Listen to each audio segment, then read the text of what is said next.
Hi, Cuthla here. And I figured it's about time that I actually get off my dead ass and um, make those movie and game reviews that I've been saying that I was going to do like about 3 weeks ago or so. Um, Imagine that my time has been spent elsewhere. Go figure. So, um, but of course, first thing I have to do is I have to welcome new subscribers. Um, like I said, it's been a little while since I made a video, and in that time, I've had at least 10 new subscribers, at least that I could find. So, um, and the 10 subscribers, which I want to welcome you to the channel. Thank you for subscribing. I hope you stick around. Um, my new subscribers are The Beautiful Truth Show, Camcorder 091, Hong Kong Kanto, Supkid 01, Jaybird 196, White Wolf Heathen, JoJo 20 to 1, Captain Awesome Tribute, Darth Aardvark 1977, and Cousin of the World. Like I said, thank you everybody for subscribing. Hope you stick around for a while.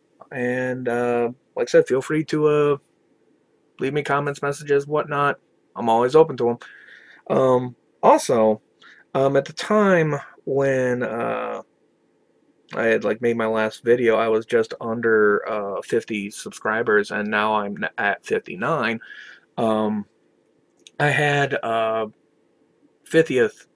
subscriber, sent them a message, let them know it's like, hey, you're the 50th subscriber, and as I've been doing with like my 30th and my 40th videos, every 10 subscribers, I will send the person who hits that mark the subscriber pick topic to be talked about in one of my videos. The original guy I sent to that, he hasn't really even gotten back to me yet. So, I had to pick someone else, and I chose White Wolf Heathen, who's a guy I've gotten a chance to get and talk with. Pretty cool guy. Um, so I'm choosing him for the 50th subscriber picked video. Where go ahead, think of a topic, whatever it is you want. You can go ahead and send it to me in a message or over Skype, since you and I talk on Skype on a fairly regular basis.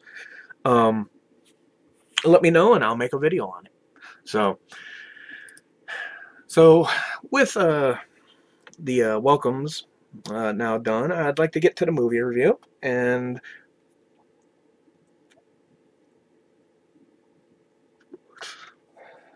that movie that I'm going to be reviewing is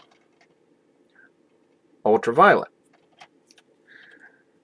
starring Milla Jovovich, Cameron Blight, Nick Chinlund, and William Fichtner, directed by Kurt Wimmer.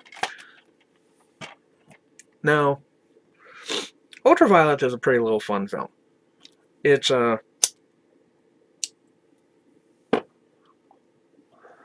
first things first, it's a Milla Jovovich film. She's taken to doing action films more lately. Um, Other than like her occasional cameos and things like Zoolander or anything that would rely upon her acting expertise. Um, and, for a Milla Jovovich film, um, there is a lot of things. I mean, frankly, my main reason for getting it, first off, is just because I'm a fan of Milla. And the film itself is just this weird little kind of romp action adventure that has a story kind of woven in there, sorta. Because I mean, it borrows heavily from a lot of things, most notably comics. Um, Even the opening credits have like when they're introducing all the credits and whatnot in it, they are done in comic book covers from different actual recognized artists in the comic book field. You know, plus it also offers its own little take on vampires.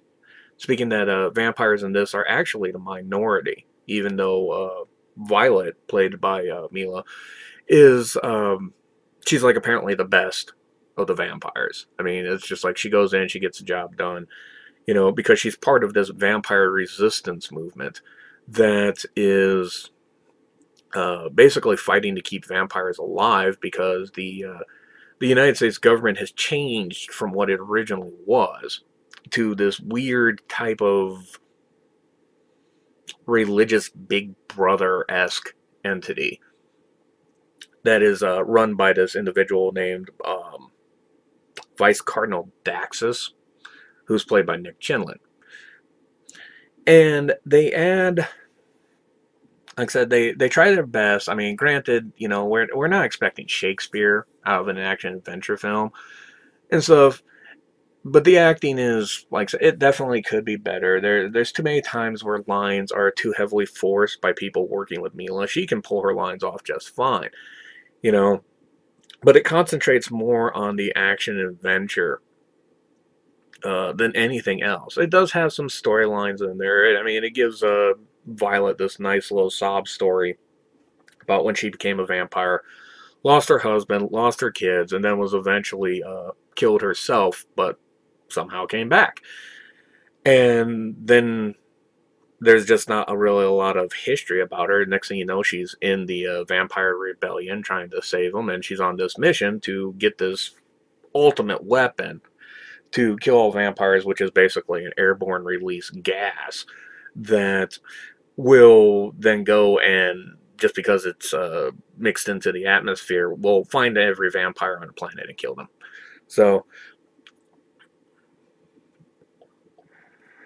and then, like, it tries to work a twist in there. Turns out it's not actually a thing attacking vampires. It's actually something that will, like, hit humans. So, because vampires are almost dead, and, you know, even Daxus at one point himself says that they did their job too well when facing off against the vampires because the vampires are nearly extinct.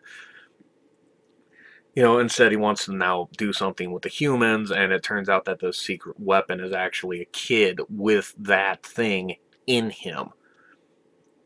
So, and it goes from her trying to save the vampires to all of a sudden her being the reluctant savior of humanity. So, I mean, it's interesting, you know. Like I said, I wasn't expecting anything really great out of this. I was expecting, you know, something with one of my favorite eye candy actresses in it. And what I got, like I said, was just a film that, like I said, you know, it stylizes itself as a comic book film, even though there is no Ultraviolet comic. But it goes for the over-the-top flair some comic book films have, but in its case, I mean, it even goes over the top for the over-top style that comic book films have at times. You know, I mean, there's like some fights in there. There's like one fight she's in there where she faces off against like 50 guys and wins. You know, and they're trying to do it as the whole fight's being, they're trying to do it as this whole blur of motion where, you know, you can see that there's choreography going on, but I mean, it's really hard to appreciate it when you can barely see what's going on because it was done in a library. So not only are you sitting there watching her just dance around and mauling guys left and right and stuff, but there's like library books being blown to pieces from gunfire and paper flying all over the place. I mean, it's a convoluted mess in that fight. So, and it's long too. That's another big problem I have. Like action adventure films, I don't mind a decently long fight scene, but I mean, at one point the fight with the 50 guys or so, that actually takes a break, you know, so she can reveal that her guns actually have these knives hidden on the end, and then she starts fighting them that way. So, and special effects, so even when this came out, the CGI in it is a little bit under par, you know. Especially, like I said, I mean, maybe it's just they ran out of budget on all the fight scenes, who knows. But, yeah. Anyway, recommendation time. Um, unless you're a fan of Milla, like I am, I would definitely say that this is only worth a rent. This is a pretty decent, you know, mindless action event. Just something you can sit back, watch, and, you know, see lots of pretty colors and whatnot. Although I do have a little bit of a challenge for you guys, though. If you can figure out how many times her hair and clothing changes in the film, you know, more props to you and stuff. And I'll even point it out in a different video if somebody actually gets the answer right. So, but yeah, like I said, pretty much Ultraviolet, it's only a renter. Like I said, unless you like Milla Jovovich and stuff, just rent it. So, anyhow, that's Cuthla. I will see you guys later.